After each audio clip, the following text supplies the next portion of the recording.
मेरे client Lawrence Bishnoi को पंजाब से दिल्ली वापस बुलाने के लिए हमने जो रिट ऑनरेबल सुप्रीम कोर्ट में फाइल की थी उसकी आज सुनवाई थी। सुनवाई में पंजाब पुलिस बतौर रिस्पोंडेंट को रिप्रेजेंट करने के लिए उनके नए एडवोकेट जनरल श्री विनोद गई जी प्रेजेंट हुए और हमने ऑनरेबल सुप्रीम कोर्ट के सामने अपनी पूरी बातें रखी कि किस तरह से पंजाब पुलिस ने गलत तरीके से हमारे क्लाइंट लॉरेंस बिश्नोई को पंजाब में पहले मानसा में प्रोड्यूस किया और उसके बाद 9 एफआईआर के अंदर में, जिनके अंदर में ऑलरेडी वो सारी एफआईआर पुरानी हैं, जिनके अंदर में कम से कम 3-3, 4-4 साल का टाइम हो चुका है और वो ऑलरेडी ट्रायल पे हैं। उनके अंदर में 9 ऐसी एफआईआर है जिनके अंदर में गलत तरीके से उनका रिमांड लिया जा रहा है और उसको अलग तरीके से वहां पे प्रोड्यूस करके पहले अमृतसर से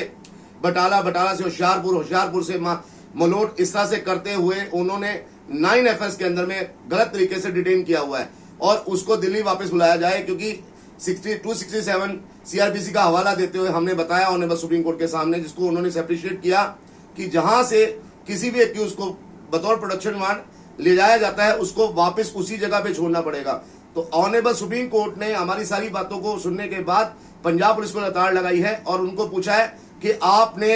अब तक 13 जून से इस आदमी को जो लॉरेंस बिश्नोई को कस्टडी में रखा हुआ है उसके खिलाफ आपने किन किन मुकदमों में किस किस तरह से गिरफ्तारी की है, उसका बतौर एक चार्ट आप ऑनरेबल सुप्रीम कोर्ट के सामने प्रोड्यूस करें और आपका नेक्स्ट प्लान क्या है, आप इसको कितने दिन के लिए और पंजाब में रखना चाहते हैं, इसके बारे में भी पूरा ब्यौरा दें। इसके अलावा हमने ऑनरेबल सुप्रीम कोर्ट के सामने एक रिक्वेस्ट और की कि इसको कहीं पे भी जेल में वहां से पंजाब में वहां पे ना भेजा जाए तब तक के लिए, जब तक कि ऑनरेबल सुप्रीम कोर्ट में हमारी सुनवाई ना हो जाए, इसको वहां पे मोहाली में ही रखा जाए। इस सारी बातों को पंजाब पुलिस को डायरेक्शन देते हुए कि उसको मोहाली में ही रखा जाएगा, किसी जेल में तब तक नहीं भेजा जाएगा। नेक्स्ट डेट ऑफ हियरिंग जो है हमारी 13 सितंबर के लिए फिक्स कर दी गई है। ऑनरेबल सुप्रीम कोर्ट ने पंजाब पुलिस को हिदायत दी है कि उसके दौरान उसकी पूरी हर तरीके से उसकी सुरक्षा की जो है ध्यान रखा जाएगा, किसी प्रकार की कोई मिसहैपनिंग उसके साथ नहीं होनी चाहिए और 13 सितंबर से पहले पंजाब पुलिस को बाकायदा एक चार्ट ऑनरेबल सुप्रीम कोर्ट के सामने प्रोड्यूस करना पड़ेगा, जिसकी कॉपी हमें सप्लाई करनी पड़ेगी कि उन्होंने 13 जून से लेके अब तक किन किन मुकदमों में कितने कितने दिन के लिए उसकी हिरासत ली है और वो मुकदमे कितने पुराने थे और आगे पंजाब पुलिस का क्या नेक्स्ट प्लान है लॉरेंस बिश्नोई को लेते हुए। तो हमें पूरी तरह से हमें आश्वस्त है, हमें पूरी उम्मीद है कि ऑनरेबल सुप्रीम कोर्ट 13 सितंबर को हमारी बात को मानते हुए हमारी याचिका का लॉ करेगी और रिट पिटीशन के अंदर ऑर्डर करते हमारी फेवर के अंदर लॉरेंस बिश्नोई को वापस दिल्ली बुलाने के लिए हमारा रास्ता साफ हो जाएगा और हमें बाकायदा रिलीफ मिलेगी और हमारे के सामने प्रोड्यूस करना पड़ेगा, जिसकी कॉपी हमें सप्लाई करनी पड़ेगी कि उन्होंने 13 जून से लेके अब तक किन किन मुकदमों में कितने कितने दिन के लिए उसकी हिरासत ली है और वो मुकदमे कितने पुराने थे और आगे पंजाब पुलिस का क्या नेक्स्ट प्लान है लॉरेंस बिश्नोई को लेते हुए। तो हमें पूरी तरह से हमें आश्वस्त है, हमें पूरी उम्मीद है कि ऑनरेबल सुप्रीम कोर्ट 13 सितंबर को हमारी बात को मानते हुए हमारी याचिका का लॉ करेगी और रिट पिटीशन के अंदर ऑर्डर करते हमारी फेवर के अंदर लॉरेंस बिश्नोई को वापस दिल्ली बुलाने के लिए हमारा रास्ता साफ हो जाएगा और हमें बाकायदा रिलीफ मिलेगी और हमारे क्लाइंट लॉरेंस बिश्नोई को दिल्ली वापस भेजा जाएगा। मेरे क्लाइंट लॉरेंस बिश्नोई को पंजाब से दिल्ली वापस बुलाने के लिए हमने जो रिट ऑनरेबल सुप्रीम कोर्ट में फाइल की थी उसकी आज सुनवाई थी। सुनवाई में पंजाब पुलिस बतौर रिस्पोंडेंट को रिप्रेजेंट करने के लिए उनके नए एडवोकेट जनरल श्री विनोद गई जी प्रेजेंट हुए और हमने ऑनरेबल सुप्रीम कोर्ट के सामने अपनी पूरी बातें रखी कि किस तरह से पंजाब पुलिस ने गलत तरीके से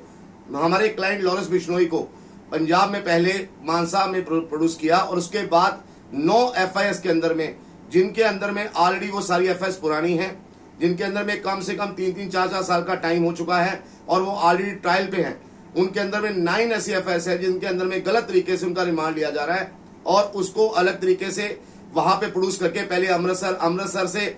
बटाला से होशियारपुर से मलोट, इस तरह से करते हुए उन्होंने 9 एफआईआर के अंदर में गलत तरीके से डिटेन किया हुआ है और उसको दिल्ली वापस बुलाया जाए, क्योंकि 267 सीआरपीसी का हवाला देते हुए हमने बताया ऑनरेबल सुप्रीम कोर्ट के सामने, जिसको उन्होंने अप्रिशिएट किया कि जहां से किसी भी एक्यूज को बतौर प्रोडक्शन वारंट ले जाया जाता है उसको वापस उसी जगह पे छोड़ना पड़ेगा। तो ऑनरेबल सुप्रीम कोर्ट ने हमारी सारी बातों को सुनने के बाद पंजाब पुलिस को लताड़ लगाई है और उनको पूछा है कि आपने अब तक 13 जून से इस आदमी को जो लॉरेंस बिश्नोई को कस्टडी में रखा हुआ है उसके खिलाफ आपने किन किन मुकदमों में किस किस तरह से गिरफ्तारी की है, उसका बतौर एक चार्ट आप ऑनरेबल सुप्रीम कोर्ट के सामने प्रोड्यूस करें और आपका नेक्स्ट प्लान क्या है, आप इसको कितने दिन के लिए और पंजाब में रखना चाहते हैं, इसके बारे में भी पूरा ब्यौरा दें। इसके अलावा हमने ऑनरेबल सुप्रीम कोर्ट के सामने एक रिक्वेस्ट और की कि इसको कहीं पे भी जेल में, वहां से पंजाब में वहां पे ना भेजा जाए तब तक के लिए, जब तक कि ऑनरेबल सुप्रीम कोर्ट में हमारी सुनवाई ना हो जाए। इसको वहां पे मोहाली में ही रखा जाए। इस सारी बातों को पंजाब पुलिस को डायरेक्शन देते हुए कि उसको मोहाली में ही रखा जाएगा, किसी जेल में तब तक नहीं भेजा जाएगा। नेक्स्ट डेट ऑफ हियरिंग जो है हमारी 13 सितंबर के लिए फिक्स कर दी गई है। ऑनरेबल सुप्रीम कोर्ट ने पंजाब पुलिस को हिदायत दी है कि उसके दौरान उसकी पूरी हर तरीके से उसकी सुरक्षा की जो है ध्यान रखा जाएगा। किसी प्रकार की कोई मिसहैपनिंग उसके साथ नहीं होनी चाहिए। और 13 सितंबर से पहले पंजाब पुलिस को बाकायदा एक चार्ट ऑनरेबल सुप्रीम कोर्ट के सामने प्रोड्यूस करना पड़ेगा, जिसकी कॉपी हमें सप्लाई करनी पड़ेगी कि उन्होंने 13 जून से लेके अब तक किन किन मुकदमों में कितने कितने दिन के लिए उसकी हिरासत ली है और वो मुकदमे कितने पुराने थे और आगे पंजाब पुलिस का क्या नेक्स्ट प्लान है लॉरेंस बिश्नोई को लेते हुए। तो हमें पूरी तरह से हमें आश्वस्त है, हमें पूरी उम्मीद है कि ऑनरेबल सुप्रीम कोर्ट 13 सितंबर को हमारी बात को मानते हुए हमारी याचिका का लॉ करेगी और रिट पिटीशन के अंदर ऑर्डर करते हमारी फेवर के अंदर लॉरेंस बिश्नोई को वापस दिल्ली बुलाने के लिए हमारा रास्ता साफ हो जाएगा और हमें बाकायदा रिलीफ मिलेगी और हमारे के सामने प्रोड्यूस करना पड़ेगा, जिसकी कॉपी हमें सप्लाई करनी पड़ेगी